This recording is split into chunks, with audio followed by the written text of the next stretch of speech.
hate doing this. Woo! Hey everyone, it's Jade from Boho Bookworm. Welcome back to my channel. By the time you watch this, it's going to be 2021. Right now it is New Year's Eve and I have just opened the bubbles. I've been trying my best to finish a book today so that I could give you my December wrap up, but unfortunately I'm just not going to get around to that. So instead I thought I would do my worst books of 2020. I've been told in the past that I can be extremely brutal. I can, yes, I admit it. Though I do feel bad. I don't like giving books bad names and saying horrible things about them as a writer myself. It's not nice receiving negative feedback. But there's some books I read this year that unfortunately just really didn't do it for me. The absolute least favourite, I'll say least favourite, not worst, because that's just really brutal.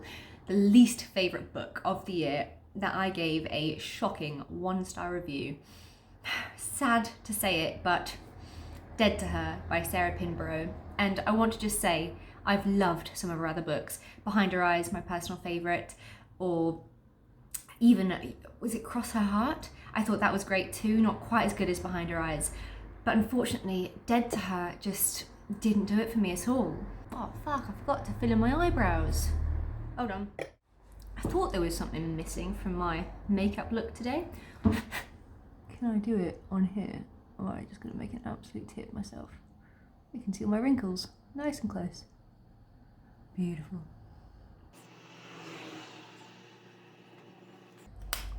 Better. Wait, where was I? Okay, so Dead to Her by Sarah Pinborough. This is a book with a southern setting. It's about this older man called William, and he returns home to Georgia with his new, beautiful, young, dark-skinned wife. Now, she doesn't really fit in with the whole southern area that they are living in, and she's struggling. She's also getting constantly compared to his ex-wife, who passed away. She develops this really surprising relationship with another woman in the community called Marcy, who is also a second wife. This is a book all about, luxury lifestyles and gold-digging wives, the privileged and the wealthy, and, all the scandals and secrets of a town and all that stuff. There's also a very kind of like ghostly, haunted, dark magic voodoo type vibe to this book that honestly just didn't work for me. I was bored the entire way through this book.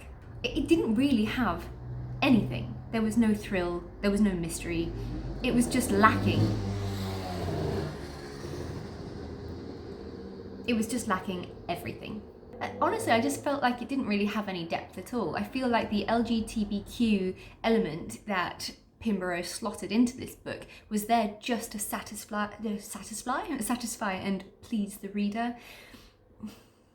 It was really just a domestic drama. It's marketed as a thriller, and it wasn't at all. Didn't like it. Least favourite book of the year.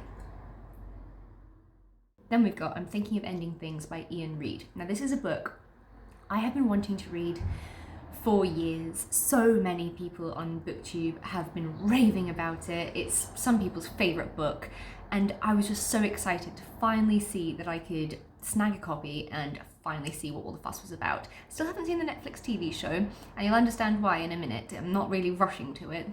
I think I've decided that horror, just in general, isn't really my thing, which we kind of established with my kind of hate for Stephen King.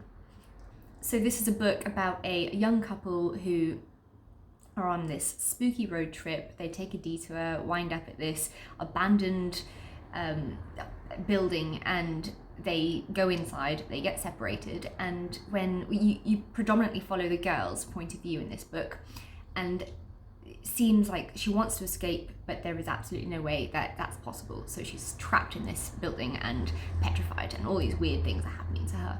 I will say the thing that I liked about this book was how Reid really delved into the human psyche and mental health aspects, but that element really only came to light right at the end of the book, and the ending is what saved this book for me. But overall, I just felt like nothing really happened in this book as the story was going on. You know, I was like pages away from the ending and I was like, what have I read? Why have I read it? I just could not care less. It was just mundane. This girl is thinking of splitting up with her boyfriend, but they've just come back from meeting his parents and she's found out a whole bunch of new stuff about him, and it was just boring. Then we have another book that I was highly anticipating, Conviction by Denise and Mina. Now this is a book that when I heard the premise, I was like, yes please. It's got this true crime podcast aspect to it that I absolutely love. I'm obsessed with true crime, as we all know. So it's about this woman who, her husband one day just says, oh, I'm leaving you for your best friend, I'm taking the children with me, goodbye. And so to distract herself from her heartache, she starts to listen to this true crime podcast. She gets pretty obsessed about it and decides that she wants to start investigating the case herself. Thereafter, she realizes that her past life and her present life are going to collide and make a bit of an eruption.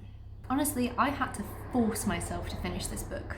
As with horror, I just don't think crime books are for me either. As much as I love true crime books, I think just in general, crime books and books with like a courthouse drama feel to them, I just really don't like, as well as horror. It's just too bizarre or too boring for me. I found Conviction to be far-fetched and messy. I was just honestly really disappointed with it, especially as it was a Reese Witherspoon book club pick of the month, and I normally really enjoy her books, but there we go, such is life. Then we've got The Night Stalker by Carlo. This is a true crime book, and as I just mentioned, I do love true crime, and this is a very hard book to actually review because it's about Richard Ramirez, who I think he was a Satanist in Los Angeles in 1984 and 1985, and he raped, tortured, and murdered many, many women. And this book takes you through, like, in gritty detail, what happened to these women, as well as what happened after he was caught and the trial. And it just, like, there was so much research done for this book. It was well written.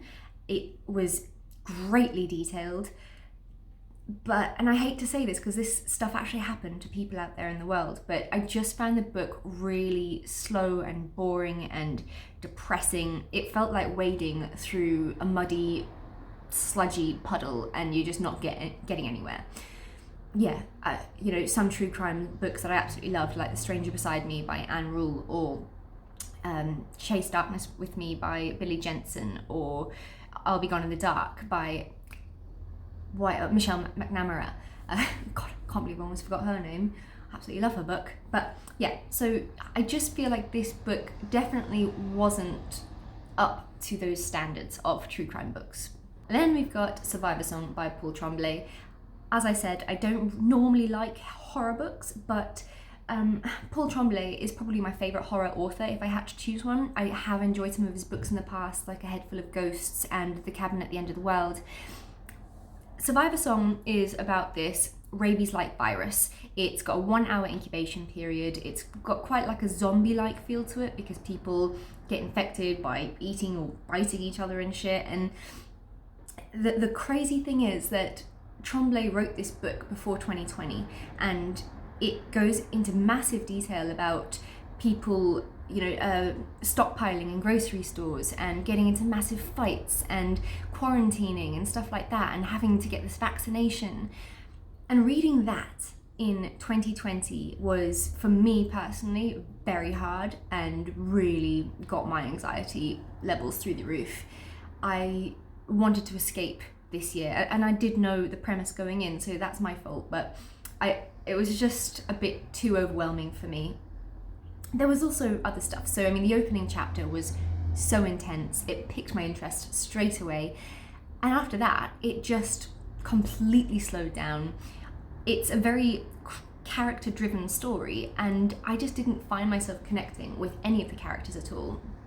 I couldn't care less whether they survived, even the one that was pregnant. I was just like, I just really don't like you. Why am I rooting for you or listening to your story, to be fair? So, yeah, I just got really bored with it, to be fair. It was lackluster. Because it's set over such a short period of time, I don't feel like there was enough personal growth and development for the characters in this book. And that's why I don't like books that are set over a period of a couple of days. And I found that really difficult when I wrote my latest book, The Pirouette Predator, which is also set over a period of days, and very hard to construct something and make you become sympathetic towards the main character. But yeah, will I read something by Paul Tremblay again? Yes, I will, because he's Paul Tremblay. Then we've got The Guesthouse by Abbie Frost. This one I think I gave a 1.5 star review on Goodreads. And this is about a girl called Hannah. Hannah cheated on her boyfriend, who then supposedly killed himself. Everyone now hates her in her community, so she takes herself away to Ireland, to this mansion, this Airbnb first time thing, where she has to share with a bunch of other guests, just to try and heal and get away from all the drama and chaos that's going on. And it's a book that's got a very ghostly, haunted house, gothic type feel to it. And at first, I was really, really enjoying it. I think I've actually got a copy of it somewhere. Where is it? There it is. Ta-da! Right, I paused that and then realised that I'd not unpaused it when I finished making the entire video. So here we are again. Right, take two. So Hannah gets to this Airbnb mansion where she has to share with a bunch of other guests, and bad things start happening.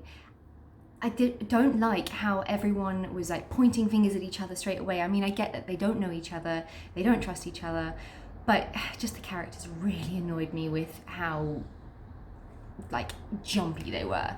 And there was just so much that didn't need to be there. Like there's this cat that gets brought into the picture, and it's like a bit of a warning for animal cruelty because, you know, all the guests are there, they're the only ones there, and this cat's going around, no one's feeding the poor cat, and then suddenly the author just killed it off for no apparent reason. And I just think that it was just stupid, to be honest. I hated this book. I didn't find it original at all. I feel like it got tiring how every single chapter ended on a cliffhanger. Like it got too much after a while. At first it was really fun and entertaining, but then I was just like, okay, stop it now, please. I'd also really like to know if the author knows what a 14-year-old normally is like, because she's written this one character into the story called Chloe, who's supposed to be 14, and she's written like a 10-year-old, and it just really irked me. None of this was believable or entertaining or fun in any way, shape or form. I found the writing style lazy. Anyway, before I bash this book too much, let's move on. The last book was After the Silence by Louise O'Neill, who is an author that I usually absolutely love. I've loved everything she's ever written, so when I heard that she was writing this thriller book, I got really excited. However, I don't feel like it was marketed correctly at all. It's not a thriller, it is a crime book, and as we know, I don't normally like crime books.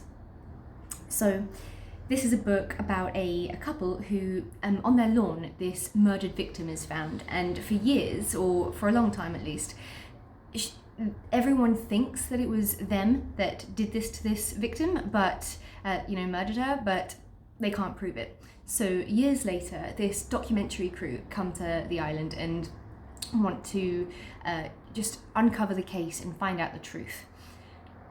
And I was just so bored with it. It was very complex, but I just don't like crime trial kind of books at all. We've now established that, and I feel like going into 2021, I am going to be a lot more picky with what I choose to pick up. I'm gonna read the premises despite who the author is and just realise, Jade, you're probably really not gonna like that because it is crime or horror. I don't know, let's see. There are some authors, obviously, I will always pick up, like Louise O'Neill or Paul Tremblay, but I need to be more picky with what I do actually spend my time on, because it'll put me into a reading slump and ruin a reading experience for me. So anyway, it is almost time to go out and party in a field, because that is tier 4 UK lockdown COVID-19 restriction rules. So here we go. Have a good one, everyone, and I will see you in the new year.